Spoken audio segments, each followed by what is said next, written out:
Red Bull, necessity. Your what? My Red Bull. It's a Oh, necessity. your Red Bull. I heard Bread Bull. I just heard you say Red Bull twice. What was the other thing that you heard? Opening up your Bread Bowl.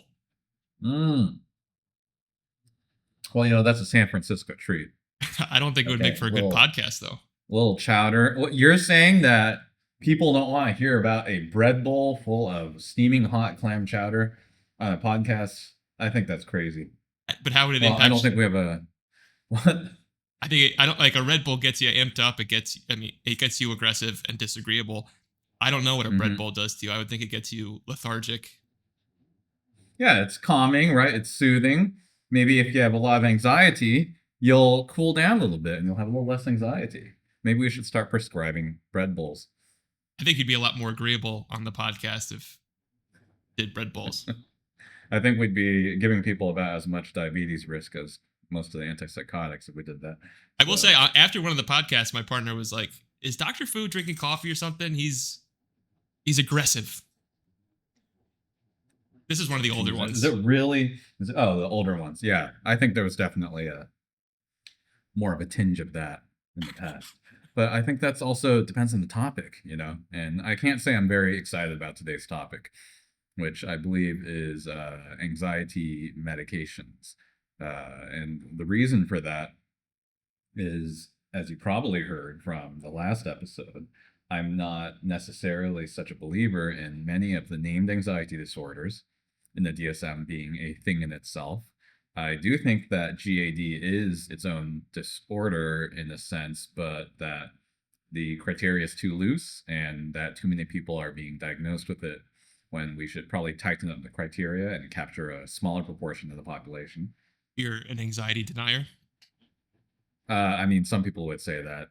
Thankfully, I don't think people are quite as passionate about anxiety as they are about certain other diagnoses. By the way, I'm not anti-anxiety medication. I just think that what often happens is that people will take the medications. They will take the medications at high doses, which is generally needed for someone with a primary anxiety disorder or a serious anxiety disorder. And then they will get good enough, and then they will not do any of the psychological treatment, which is fundamentally the most important part to treating anxiety and growing for the vast majority of patients. So that's my problem with medications. They are a convenient Band-Aid, and the work of treating anxiety can be so difficult that adding medications doesn't necessarily help people get better in the way that adding medication does help getting better in something like a major depressive episode. Well, so I guess what you're saying is that they're useful when done in the correct way and with the correct psychoeducation. Is that what you'd say, or? They're useful across the board, I would say that. I just think there is a higher risk in anxiety disorders compared to others in sort of removing the drive or motivation for psychological treatment. Mm-hmm. And if you can remember from last episode, listeners, anxiety can be interpreted as an activation, right? As a higher level of sort of psychological energy. And if you decrease it, remove it, or suppress it entirely, as you would using a benzodiazepine, that will slow or stop motivation itself and treatment change in the psychotherapies. So it just really depends. I think we'll drill down to the details today. Well, if you wouldn't mind, to start off, would it be okay if I did the basics and the flow chart of starting? I think it's a good framework. I think you should lead the charge here, right, and I'll kind of riff on it. Well, I feel like I hope we are kind of doing this for most of the different diagnoses. I think it's super important that you learn the absolute basics and you have a super basic flow chart for how you prescribe, especially when you start. And that it's like, I start with this. If that doesn't work, I do this. If that doesn't work, X, Y, Z. I feel like there was like a Reddit picture recently where it's like, if you're an idiot, you think this. If you're like in the middle, you think differently. And then once you're an expert, you go back to thinking the same thing you thought when you were an idiot. It's the bell curve meme. The bell If you're curve. familiar with the bell curve meme, it reminds me of a saying growing up that my mother would say. I don't know if it's a real one, but it's like when you're a child, you see a mountain as a mountain. When you're an adult, you see that a mountain is not just a mountain. But when you're elderly and wise, you see that the mountain is a mountain again. It's literally that. Beautiful. But I think most people don't use the meme as a progression of psychology or understanding. They use it to denigrate people. So, correct. Beautiful quote. Yeah, the gist is that when you start out, I mean, I think of residency. Like we had the most basic flow chart for how to prescribe which medications. It was like I've said this before. You get Zoloft if you're depressed. If you're bipolar, you get lithium. If you're psychotic, you get Risperdal. That's the entirety of the hospital algorithm. And I was furious at this. I thought it was like embarrassing that we use such few medications. And then by fourth year, someone was depressed, I use Zoloft. When someone was bipolar, I use lithium. Obviously, it gets a little more complicated. You got to know your algorithm. You got to know your algorithm. If you don't know your algorithm, you won't know when to deviate. You won't be able to have it in your head immediately and ready to use. There's been some discourse, I think, on Twitter these days about, crystallized knowledge. Is it important to have rote memorization or crystallized knowledge in education? I've come to the conclusion that yes, it is important, and for the fact that if you do not have readily accessible crystallized knowledge in your head, you won't be able to be creative with it because it won't be there for you. We can't rely on references and lookups all the time. Yeah, the healthy developmental progression is your parents teach you how to live, and then you become a teenager and you rebel against it. You say, my parents are idiots. And then as you get older, you return back to your parents' ways of living. It's the hero's journey, isn't it? The hero's journey. Joseph Campbell. Okay, we're really getting all right. So to start, you're assessing how severe the anxiety is, and an important part is that mild anxiety can forego treatment entirely. That means that back in the old days, if you came in, people who were seeing psychiatrists were bedridden, were acutely catatonic. Nowadays, it's not uncommon for me to get patients that I finish the assessment and I go, you've got nothing wrong with you. If you want, you can start. I mean, I think therapy would be smart for you. You have the option to just watch and wait. And I say that. It's the worried well, they're referred to, right? Yeah. So you move to treatment when it's severe enough that it's impacting their function. And you can choose CBT or medications or both if it's particularly severe. If a patient can engage in therapy, I think that they should be engaged in therapy before medications. When do I use medications first? First, if they're too symptomatic that they're not able to engage in therapy. And second, patient autonomy. So the patient knows both options exist, but for whatever reason, they don't have the time, they don't have the energy, they don't have the resources, they don't want to engage in therapy. It's reasonable to start medications as an alternative. And one thing I want to mention here is that I don't know if every psychiatrist is, and certainly not every primary care doctor, is actually going over the adverse effects and side effects and risks of these medications enough. I think there are some clinicians out there who aren't talking about it at all. And I think a part that gets lost in the conversation here is that even if one medication carries the same risk across the population, that risk becomes more salient when the condition you're treating is either less serious or less responsive to that medication.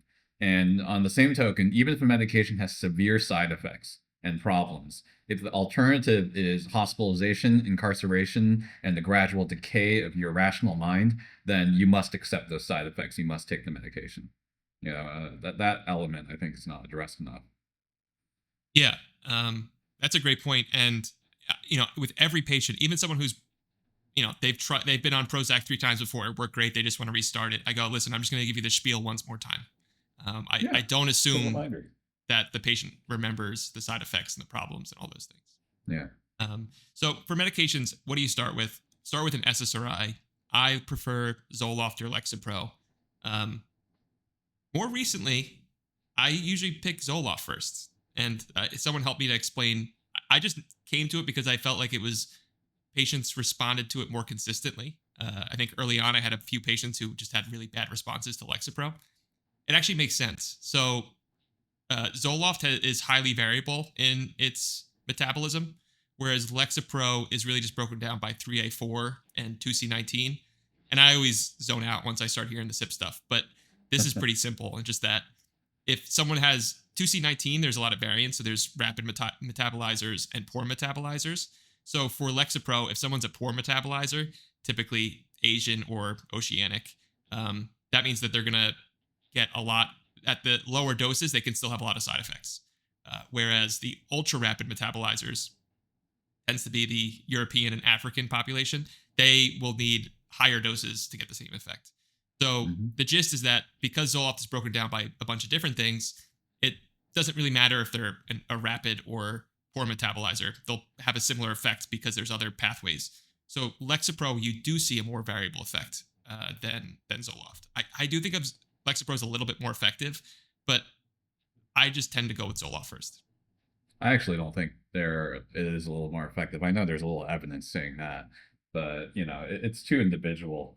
They're both good. I think they're both fine choices because on top of the things that you just mentioned, they tend to have, relatively speaking, less interactions of other medications.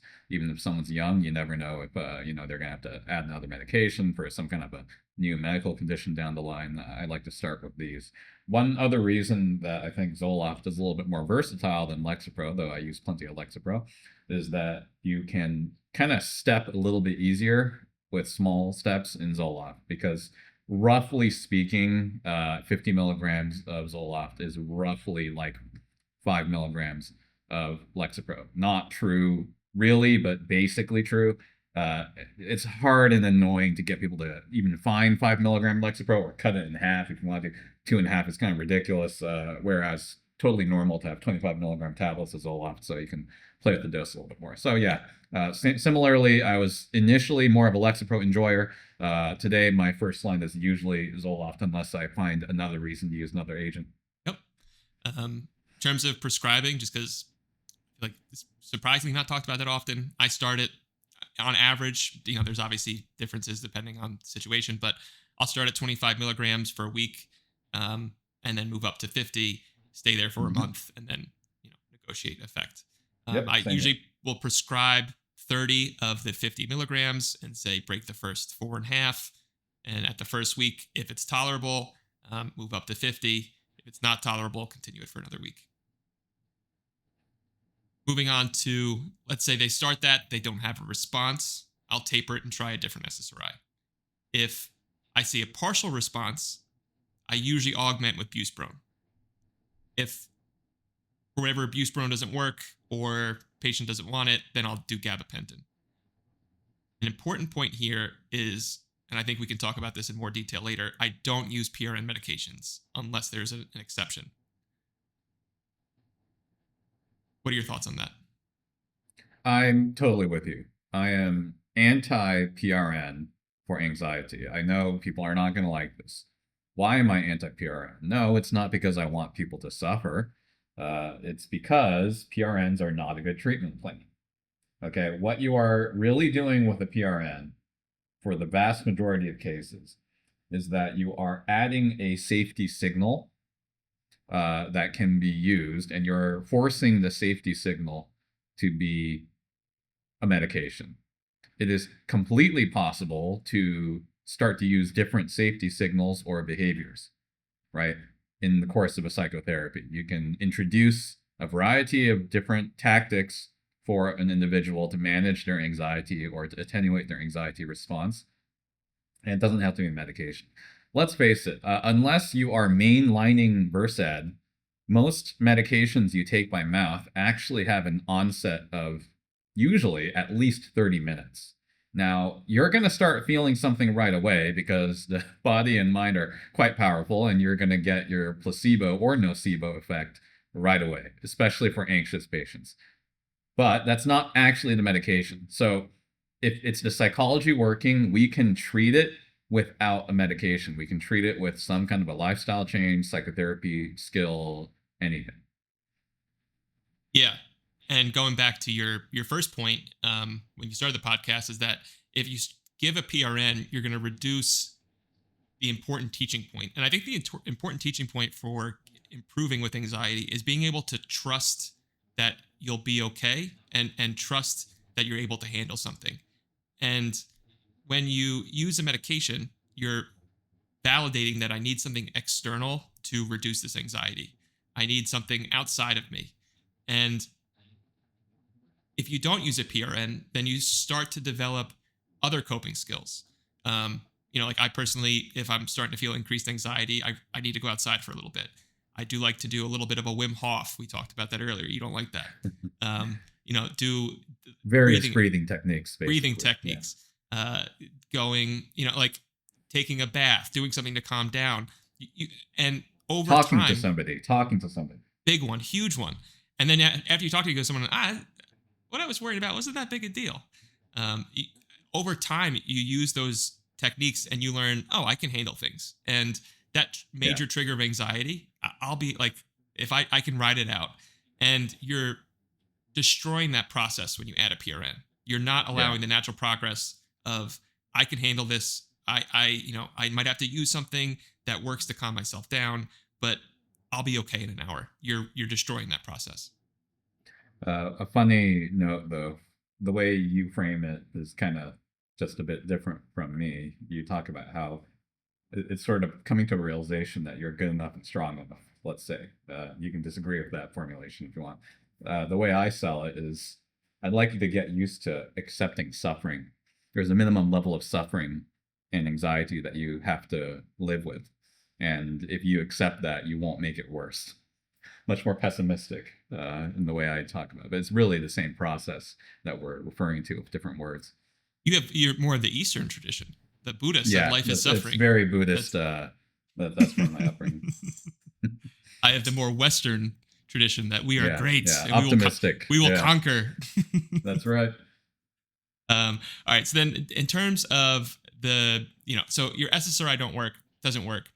Talking about Buspar and Gabapentin.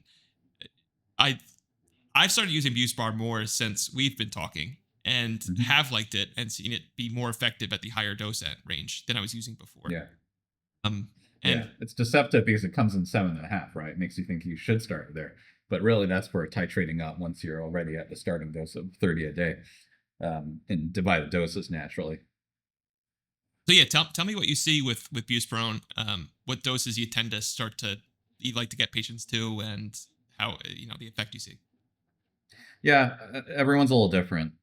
I think actually, even before I talk about buspirone, something we should have mentioned with any medication, you really need to emphasize a couple of things. First of all, especially for anxiety patients, we are not going to expect these medications to remove your anxiety entirely. If something removes your anxiety entirely, something has gone terribly wrong. Okay, you are supposed to have some degree of anxiety in your life. You may have a personality that means that you're going to have more worry and anxiety compared to the average person, no matter what, unless you undergo wholesale personality change, which is a long-term process and not something that medication is going to cause. Secondly, when you start a medication on an anxious patient, I think anxiety patients, especially anyone with a little bit more tendency towards somatic symptoms, needs to know how long it actually takes for the medication to even get to a reasonable level in the body after you take it. What are the real effects that you expect from this medication, and how long it takes to start working. Because in my experience, through no fault of their own, many anxious patients will naturally have a very anxious reaction to these medications, will have a paradoxical reaction, basically a nocebo effect right after starting the medication, and that can cause the medication to fail. So it's important to head that off at the pass and to discuss those things. Now, for the Buspar, I don't necessarily use this as an augmentation agent. It's a great augmentation agent. I totally suggest it to be used that way, but I'll often just use it alone.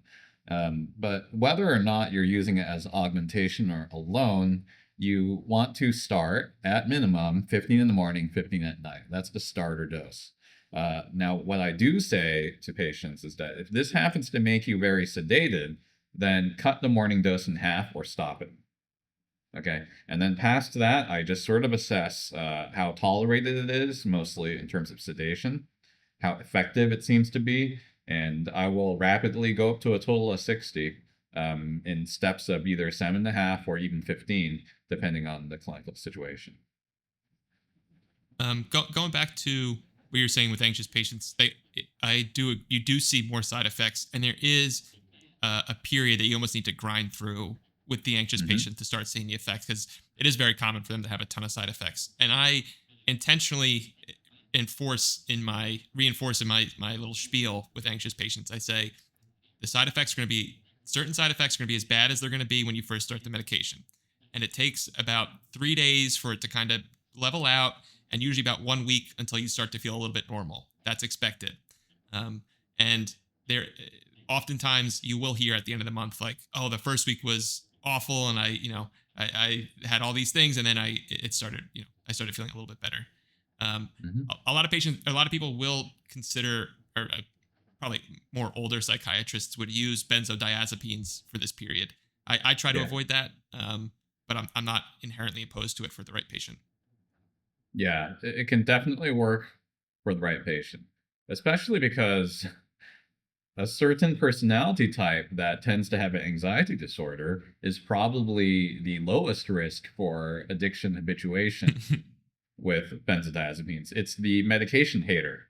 It's the person who does have strong nocebo effect and negative emotional relationship with medications, right? Those patients are not going to get addicted to benzos. They will barely take what you want to prescribe to them. But I'm going to say this. It is not a reliable assessment in trying to determine in advance whether you have that patient or the patient who finds that their anxiety is totally suppressed on the benzos and then sticks to that as the only solution. And then you have a problem on your hands. So yes, I don't do the classical thing of benzos with the first couple weeks of the SRI. I don't do that. If they want a PRN, they need a PRN for some reason, I still encourage against it. I'm not going to not use it if the clinical situation is right for it. I'll use gabapentin or hydroxyzine. Should we have talked a little bit about SNRIs as a subcategory? I group them together for this algorithm. But what do you think? SNRIs? I feel like we have, I have a tough time with SNRIs because they're shown to have just a very marginal improvement in effect. And it's important to keep in mind that a lot of patients have a really tough time getting off of them. Yeah. And especially with Effexor, withdrawal can be really, really difficult. So I think I like SNRIs a little bit less than I think most of my colleagues. I share your feelings on Effexor. I actually don't use it at all, unless someone is coming to me already on it because how bad the withdrawal is. I remember a case where I saw an elderly woman coming in for what was basically delirium, and it ended up being because of Effexor withdrawal. It can be pretty bad. So I don't use Effexor. Pristique's great, but my patients, their formulary won't cover it, so I can't use it. I guess I don't use it as a third line going like, oh, you failed some SSRIs, let's try SNRI. No, I don't find it to be at all more effective than the SSRIs. When do I reach for SNRI? I will do it first line if I see a comorbidity where there may be an indication. Chronic pain, migraine disorder.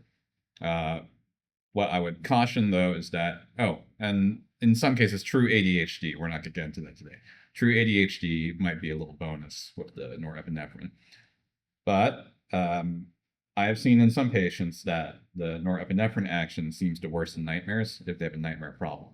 So just be cautious.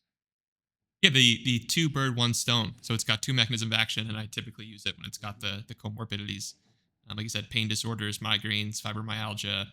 I think they're a little bit better in called hot flashes. Yeah. Are they better? Well, they're certainly a choice. Now, let's talk a little bit about the Gabapentinoids. Now, one thing I do see is it's important to remember that typically it's for anxiety. I like to go a little bit higher. I see a lot of people use like 100 milligrams or 300 milligrams. Typically, it's more effective at the like 900 to 3,600 milligrams per day range. And it's important to remember that gabapentin has quote unquote non-linear pharmacokinetics.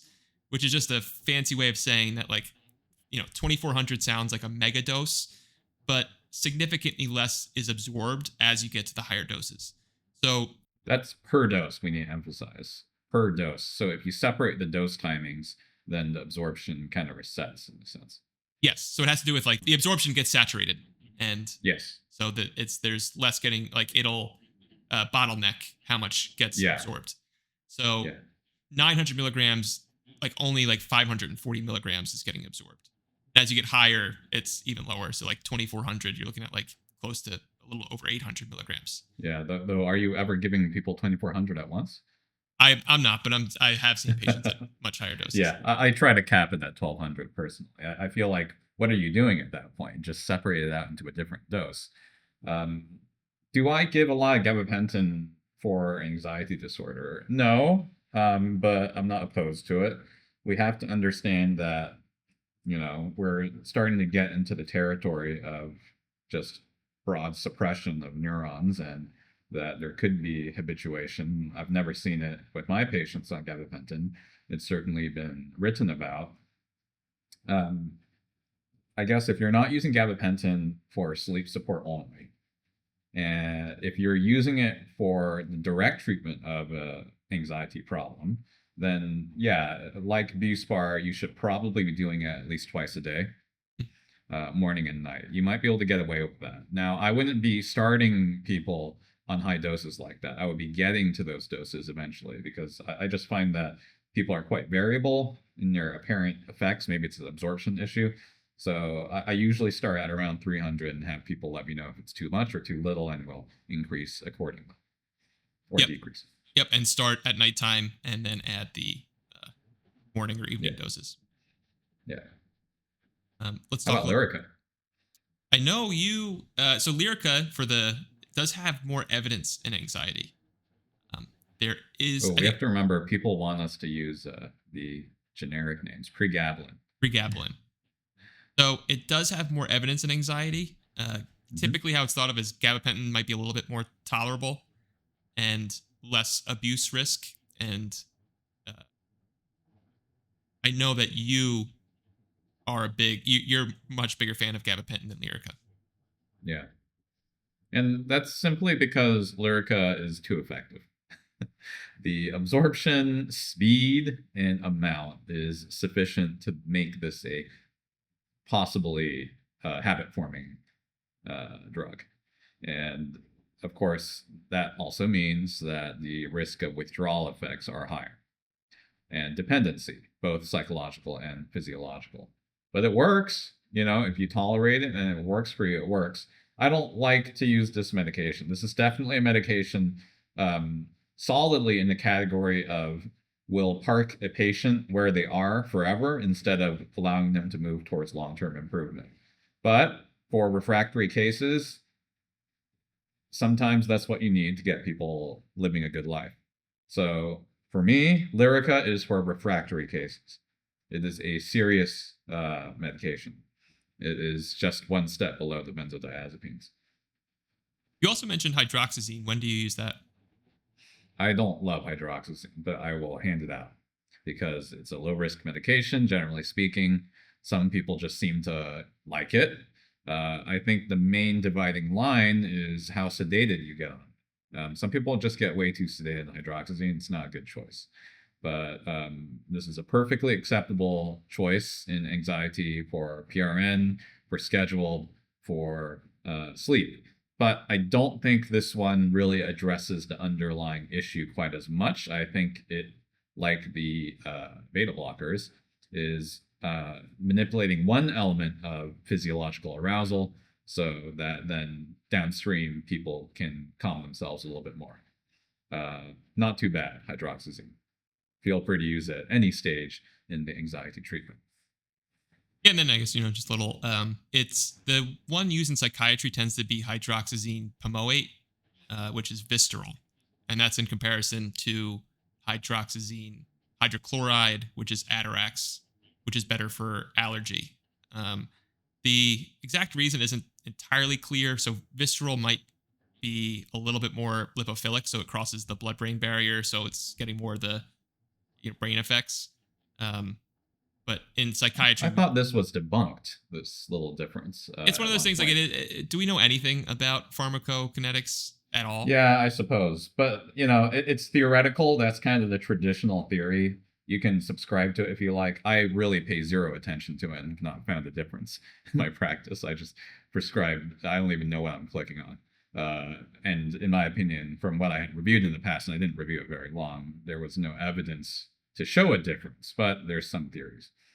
And I mean, I guess in terms of like hard differences, Visceral's a capsule and Atarax is a tablet. Yeah. Yeah. Use either. That's what I say. All right. So, but where do we move to next? I guess we can talk a little bit about one I see being used more and more, propranolol. Yeah, it's funny. I noticed there are Reddit ads Oh, that talking sexy about man who's cool as a cucumber. really? I was remembering like an anxious man. Well, maybe it depends. See, I think maybe the internet algorithm recognizes your propensity towards optimism and mine towards pessimism and directed the appropriate ads at us. But no, there were these telehealth companies specifically promising like some kind of wonder drug for your performance and general anxiety. And it was just a telehealth company dedicated to getting you propranolol. Mm-hmm. Okay, ridiculous, completely ridiculous. This is something that any primary care doctor can prescribe for you, and will prescribe for you if you feel that you have some anxiety. And after I mentioned this to my primary care buddies, they were like, "You don't use that much propranolol? We love propranolol. It works great. It's awesome," which I found interesting.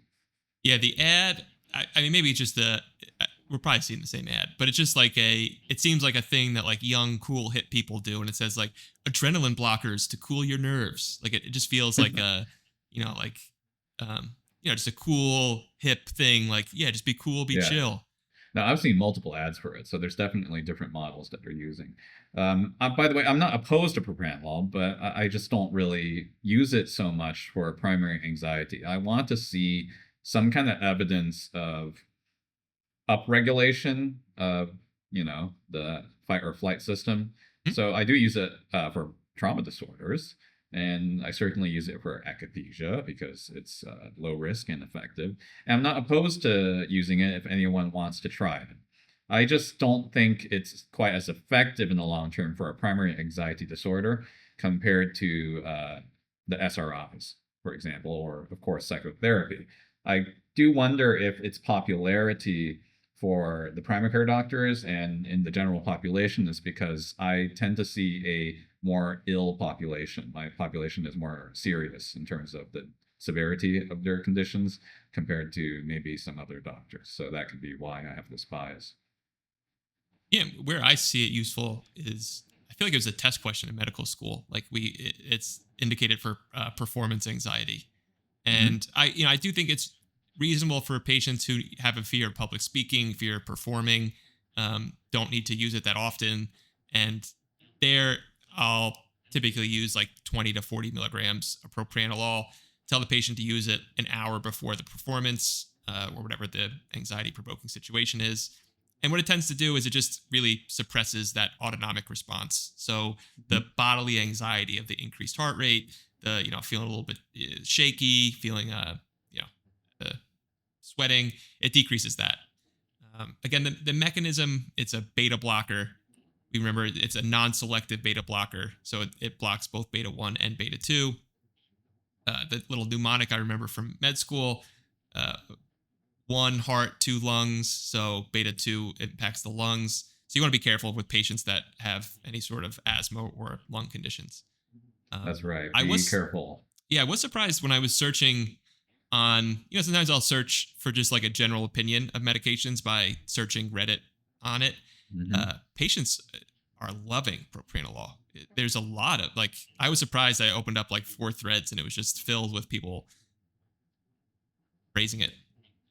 Yeah, apparently people like it. I think, again, if you have a non-serious and environmentally provoked anxiety problem, it's a good choice. But it is also giving an effect that you could do yourself if you learned how, because it's essentially treating the perception of physiological arousal as a threat. If you can perceive physiological arousal as non-threatening, relatively speaking, or even as excitement instead, you will be able to modulate your body response. It's not something you can do overnight. It's not something you can do by just deciding it, but it is something you can do with practice. But it's also a low-risk medication. I'm fine with it. I don't like psychiatrists who just give it as a PRN, as an as-needed medication for all anxieties. I think it should only be given as a PRN if you have a environmentally provoked, scheduled, and known situation, like performances, right? That's fine. What else can you give it for? Again, people with trauma disorders, comorbid, also people with essential tremor, or even hypertension. Not a great agent for primary hypertension, though. And akathisia, of course. Yes. So yeah, go reviewing what we've gotten to so far. Typically, I use an SSRI. That doesn't work. I'll switch to another SSRI. We're talking augmenting agents, considering buspirone or gabapentin. If their patient's still unresponsive to a bunch of these things, you can start kind of going off patient characteristics. If there's a lot of sleep issues, I'll consider mirtazapine. A lot of sexual problems, marketing plays a big role in this, but I have seen the vilazodone and vortioxetine are the two meds that are marketed as slightly lower sexual side effects. I have had one patient that vilazodone did work without the sexual side effects. Speaking of sexual side effects and the avoidance of them, I think it's worth mentioning Wellbutrin at this point, because Wellbutrin is actually effective in anxiety disorders, but you have to get over the hump of the initial part. It's more activating and anxiety provoking for anxious people at the beginning, but if they can tolerate it and stay on it, the data does show that's effective in anxiety disorders, and in my experience, it is. So that is an option if the other medications are not being tolerated or not appropriate for some reason. I also wanted to mention that we had talked about pregabalin, Lyrica, before, because we were already talking about gabapentin. But to me, that is a method of last resort that I even place beyond, and I will try before that, the tricyclics. And that's actually the traditional answer to what to do with someone who is having a primary anxiety disorder who's not responding to your SSRIs, SNRIs. You should be using tricyclics. What would be your first line one? It's probably imipramine, right? Yeah. What's interesting is that that's just because that was the one that was researched the most back in the day. So, you can go for imipramine, but really it's whatever tricyclic is tolerated. I believe nortriptyline is usually one of the classically better tolerated ones. So yes, if I have to go to the tricyclics, and that's very, very, very, very rare for me to do, yeah. But yes, if you're treating an anxiety disorder with a tricyclic, I would go for either imipramine or nortriptyline. Yeah, going back to Wellbutrin, as you said, the data does show it. I think it's especially with like anxious depression, it can really help. It can help with anxiety. I feel like with patients, I feel like there have been a bunch of anxious patients I've had that I've taken it off and seen improvement. So I feel like when I first started out, I thought I was crafty and being like, oh, I know the data shows that it's actually not that much worse for anxiety. And now I do try to tend to avoid it if anxiety is the predominant problem. If it's depression with anxious features, I think it's great.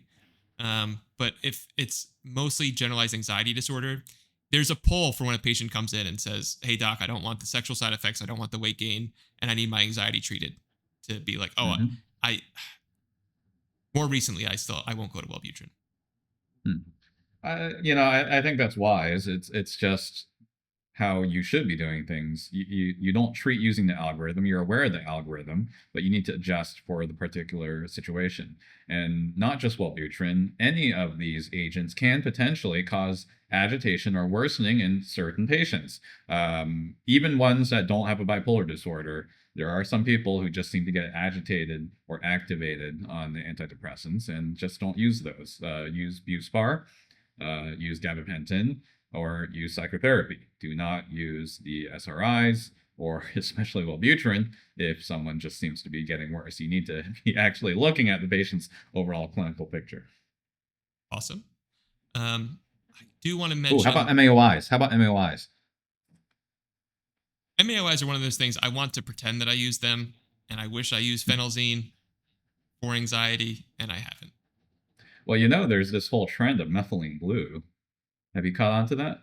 I mean, I haven't. I know that it is an MAOI, and it was like the original thing that made them discover. I think it was the backbone for something, but I haven't actually seen. Yeah. The chemical structure is like the basis for a lot of the MAOI and other antidepressants, I believe. I don't know a lot about this. I've only just kind of caught it on the side. The impression I'm getting is that certain groups on the internet are getting very into methylene blue, even though they're the same people who would wholly reject traditional psychiatry. Doesn't make any sense to me. You're like trying to take like just the pure MAOI, which is like the end of the road for the treatment in terms of side effects and risk. It's strange. But anyway, don't be shy if you are a experienced or under good supervision clinician and you're reaching the end of the road of pharmacological agents for anxiety for a patient. You can consider an MAOI. Same thing for your depression patients, right? I would say that in terms of tolerability and ease of use, the selegiline patch is not a bad choice. But if you do the appropriate dietary counseling and risk counseling with patients, you can use any of the typical ones. Yeah, the selegiline, I recommend psychotropical.com to learn more about the MAOIs. Ken Gilman's a very nutty man. I've spoken to him a few times. He's an odd duck. I'll say that. But an incredibly nice guy, and he's a big proponent. So I believe selegiline is technically selective and only at the much higher doses is hitting both MAO receptors. And the patch, so because the patch is absorbed systemically and not through the gut, there's a much lower risk of the tyramine reaction. So that's right. Theoretically, and I think it's still recommended to follow the diet, but theoretically there's less risk of the hypertensive reaction from tyramine-containing foods. One last thing, I don't want to talk much about the benzodiazepines, but I just want to we have to talk about them. We have to, right? They're probably the first thing patients, primary care doctors, and traditional psychiatrists, older psychiatrists, think of when they talk about treating anxiety. I believe there are several that are actually FDA indicated for anxiety. Isn't that right? Yep. Yeah. Now, we aren't Italian here. Are you aware of that group from Italy that publishes all those papers about how benzos are actually really safe and awesome and you should use them? No, I mean, I haven't seen those papers. There is actually a group that does that. I think I'm at least receptive to hearing the argument that today people like us are being overly cautious with benzodiazepines, but I just really hate anything that causes withdrawal and physiological dependence for patients. I think it's an awful thing to do to somebody when there are other options. Will I never give it? No. I remember when I was in medical school, I saw a patient who just presented for a regular medical checkup. I said ketchup. That's interesting. It was a regular medical checkup. I was at my primary care rotation, and this lady was like, her physiological baseline was basically the most anxious person I've ever seen times 3. Just throughout, she was just at a regular thing, and this was like basically your top 1% of physiological anxiety. I'm open to the possibility that some people just have this extremely upregulated anxiety problem that is more biological. And for those patients, if that's what it takes for them to function, I will give them some benzos. It reminds me of the hairdryer debate. Do you know about the hairdryer debate and OCD? Did we talk about that? Where did that come from, that story? The hairdryer debate? You're not familiar with this? Okay. There's like a famous for OCD treaters story. about there is some patient, high functioning, and one obsession was that if I leave this hairdryer at home before I leave for work in the morning, it's going to burn down the house. Okay. So half of the treatment team thought that the treatment has to be ERP regarding that particular obsession, exposure and response prevention. And then one of the treaters, if I recall correctly, was like, hey, why don't you just unplug the hairdryer and take it with you to work? Leave it in your car. Just the car burns down. And then the patient was like, whoa, that works perfectly, and was far more functional. Okay. So, we can be purists about treatment and treatment theory and treatment recommendations, but I think in the end, we should be practicalists too. And we need to consider what's reasonable for a patient's values, goals, and their functioning. That's a wonderful little story. And I feel like it really very easy to be one of those on that high horses, like, I never prescribe benzos and I never give PRNs, and there's no, and then there's just clinical reality. And as you say, the point is to focus on functionality. It's not to live by some, Platonian ideal of how you should be prescribing and using things. I like using more, I guess I would say that the more creative things in terms of just improving people's lifestyle. Yeah. So I guess for the benzos, I want to say, be aware at the outset and make your patient aware that there are side effects. There are problems with executive functioning, Actually, sorry. memory. Before you jump in, I do want to give because I feel like this is related to your hairdryer story. It's very easy to be like, I remember when I was just for the first 2 years of residency are inpatient, the third year is outpatient. And I remember saying, my first 2 years, like, all my benzo patients, I'm going to taper them all off the benzos. I'm gonna get them on, do lifestyle interventions. I'm gonna get them on better medications for long term. And then I inherited my patient load, and 3/4 of them are on standing benzos. And the reality is, I emotionally couldn't. The tapering that many people off of benzos it's not humanly possible. And it's not practical either, and it's not good care. Especially when someone has been on long-standing benzos, we have basically induced iatrogenically, as physicians, we have doomed them to a state of physiological change that may be permanent. They just have to be on those benzos now. Okay, it's not a good thing. That's why I don't like to do it. But yeah, if someone has that as their standing regimen, be careful, be slow, get a lot of collaboration first. Yeah, and so the important thing there is really patient buy-in. And there was a recent big study that showed that there's a higher mortality in patients who discontinued long-term benzos. So it's there is genuine risks in tapering patients off of benzos, and those need to be genuinely considered. It's not all patients, long-standing daily benzos are bad and they should all be tapered off. You really have to consider the patient in front of you and consider the risks. And remember that there are serious risks of tapering someone off of a standing benzo. Yeah.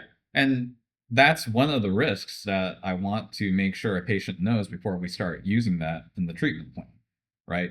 You're going to be on a controlled substance that causes addiction, withdrawal, executive functioning problems, memory problems, sedation, and it probably slows your ability to improve yourself in the psychotherapy as well.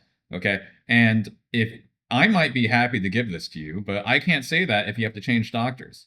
And what if you run out and suddenly you don't have health insurance? There's not going to be a single urgent care emergency doctor who's going to prescribe you amount that's going to last until the next one. You're going to go through a horrible withdrawal. It's a method of last resort. It should be a method of last resort, I think, anyway. So you need to make sure the patient is well aware of these risks, and then do not use it for PRNs, especially long term.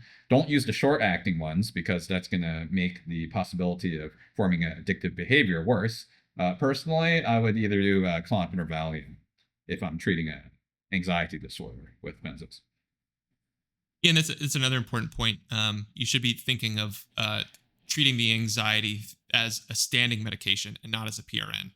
Mm-hmm. It's not like, oh, take this Xanax to reduce your anxiety. There are patients who will pull you, and they will desire that, and you provide the psychoeducation that's not the most effective long-term treatment of anxiety. Yeah, and again, the purpose of the medication is not to obliterate the anxiety, right? That is, if you're doing that, something's wrong. The purpose of the medication is to improve function and to lead the patient towards some kind of a recovery or at least prevention of decompensation. So look at the function, examine the functioning and the activities of the patient, and titrate medication accordingly, not based on reported subjective experience of anxiety. And I'm just gonna keep you you you'll think that patients had previous prescribers, they know all these things. I've taken over patients who have really good providers, and when I provide the psychoeducation on this stuff, the patient had no idea that that was the case. There are a lot of patients like you. I think once you're in the field for so long, you kind of think some things are second nature, and that like, oh, everyone knows XYZ. Everyone knows benzos have addiction risk. Everyone knows, um, you know, these, and it's not the case. So even if the patient it's super important to provide the psychoeducation to everyone.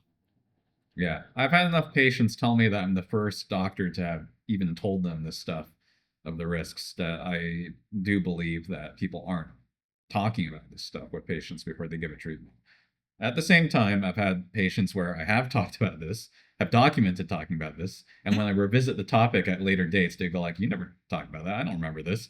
So it may be a memory issue too. Absolutely. It's a lot of information. You can't expect anyone to remember this stuff. This is our field. It's our duty to be informing patients and reminding them of it and monitoring for the problems.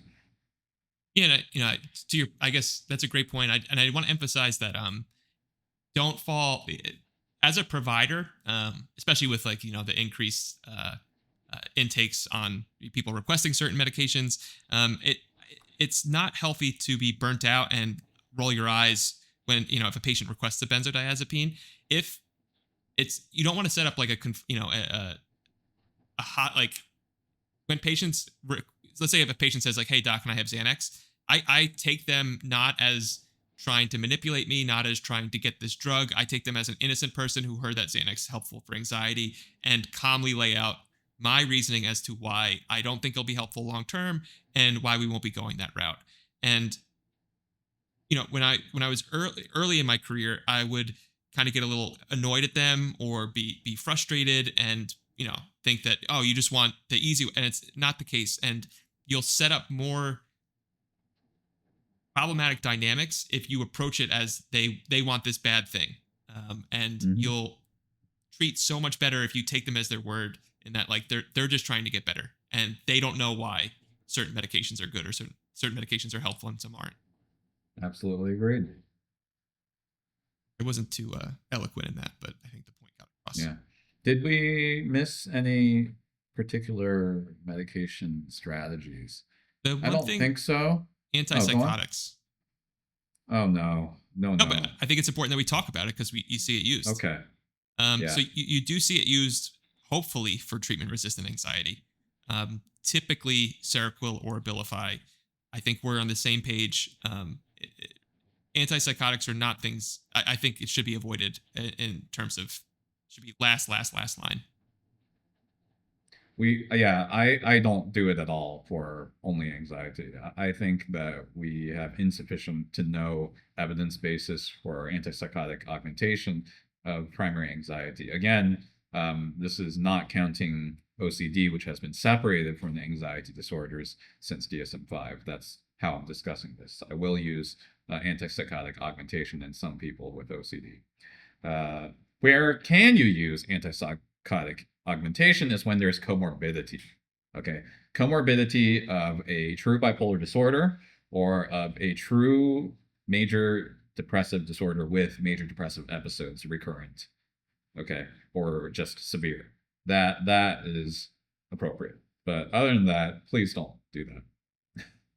Oh, there's one other one that I wish I talked about earlier. Do you ever Lavender or Silexan?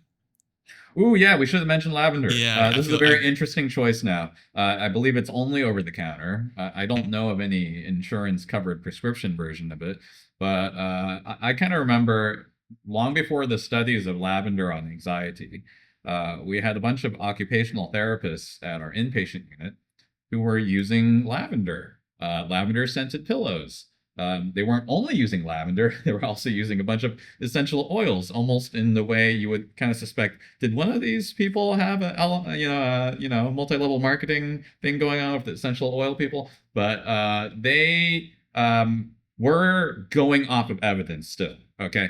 And at least for the lavender, that one has played out. And you can take lavender, they have done studies on this, and it does seem to have a physiological effect and a treatment effect for anxiety. So yes, we probably should have mentioned lavender. If the patient is willing and able to purchase lavender over the counter and take it as the studies try it, I would probably rank that one around the range of the first to the second step, but I wouldn't say start with it. This is probably good for patients who just have aversion to anything that isn't, quote, natural. Yeah, and I've had really good effects. So just, I guess, in terms of usage and how to use it, it's like $12 to $15 for 30 pills on Amazon. I typically use Comaid. I say start with one pill for a week, and then you can move up to 2 pills. I think it's like 160 milligrams.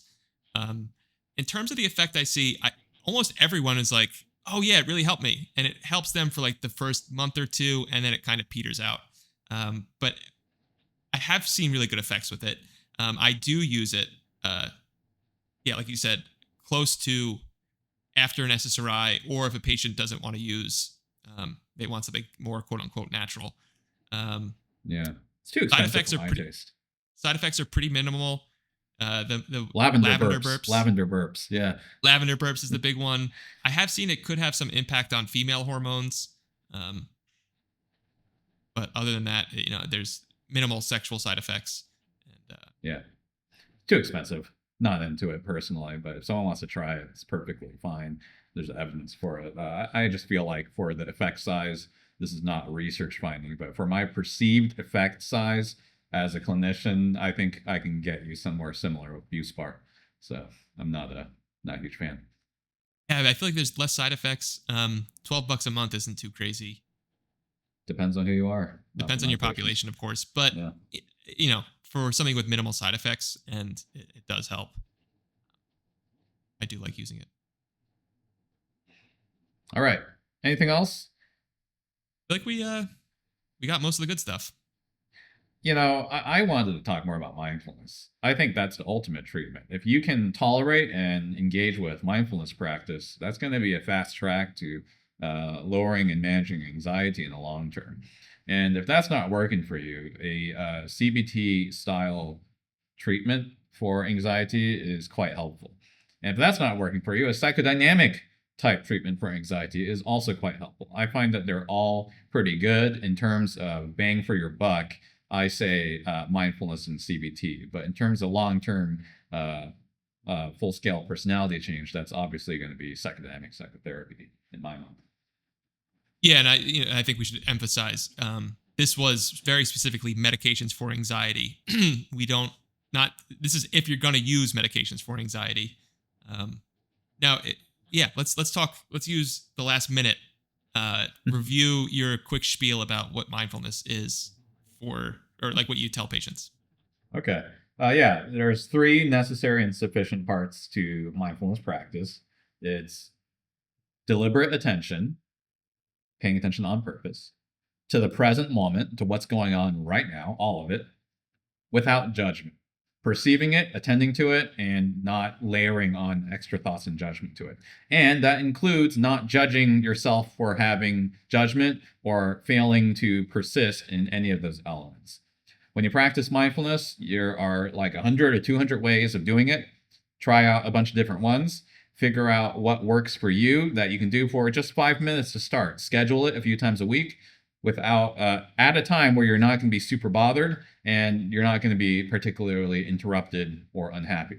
Okay. The purpose of doing mindfulness is not to feel better or get stronger. If you put that goal in your mind, you will subvert the experience and yourself. The purpose of practicing mindfulness is to simply practice mindfulness. If you make the effort, you have already succeeded. Do that on a regular basis, and you will probably find some kind of a longer-term change. And if that doesn't work, consult with a professional that can teach you how to practice mindfulness. Awesome. I'm a huge fan of mindfulness. We keep talking about doing a full episode, and I keep kicking the can. But we need to We'll do do it it sometime. someday, I hope. Yeah. Awesome. Anything else before we call it? No. I think that covers it. Remember, psychological change and personality change first. Oh, Medications actually, second. I have a decent ending to wrap Okay. everything up. Sure. Reduced caffeine intake. Yeah. You know, We we talk- should have started with that. When we talk about medication management, assess entirely for other physiological and medical causes, especially substances of anxiety. Yeah. Yeah, and I mean, I guess that's just, you started drinking a Red Bull at the start of Standard this, psychiatric and care. that is a low hanging, super easy thing. Patients often have people have very little awareness of how much anxiety, how much caffeine can impact their anxiety and reduce, it's very hard to get someone to reduce their triple espressos from Starbucks. It makes a huge difference. So Red Bulls, not Red Bulls. All right. Well, All right. Until next time. Thanks for listening. We'd really appreciate it if you would leave a review on Apple Podcasts or wherever you listen to. The only reimbursement Dr. Fu gets from these podcasts is you leaving reviews, so you have to go and do it. I did make an antidepressant course. You should check it out. Just go to www.psycho.farm. I also have a book out on Amazon, Psychofarm's Guide to Treating Depression. You can just go to Amazon and search my last name, Malsberg, and Psychofarm.